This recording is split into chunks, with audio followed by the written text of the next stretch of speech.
கோவில்பட்டியில் திமுக வேட்பாளர் கருணாநிதியை ஆதரித்து இளைஞர் அணியினர் நடைபயணம் மேற்கொண்டு வாக்கு சேகரிப்பில் ஈடுபட்டனர். தூத்துக்குடி மாவட்டம் கோவில்பட்டி சட்டமன்ற தொகுதியில் மத சார்பற்ற முற்போக்கு கூட்டணியின் சார்பில் திமுக வேட்பாளராக கருணாநிதி போட்டியிடுகிறார். இவரை ஆதரித்து தூத்துக்குடி வடக்கு மாவட்ட திமுக இளைஞர் அணி சார்பாக நடைபயணம் மேற்கொள்ளப்பட்டு உதயசூரியன் சின்னத்திற்கு வாக்கு சேகரிக்கப்பட்டது. இந்த நடைபயணத்தை திமுக வேட்பாளர் கருணாநிதி கிருஷ்ணன் கோவில் திடலிலிருந்து தொடங்கி வைத்தார்.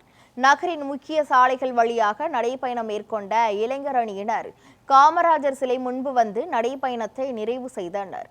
இந்த நடைபயணத்தின் போது திமுக அரசின் சாதனைகள் குறித்த விளக்க பதாகைகளை கையில் ஏந்தியவாறு இளைஞர் அணியினர் உதயசூரியன் சின்னத்திற்கு வாக்கு சேகரித்தனர்.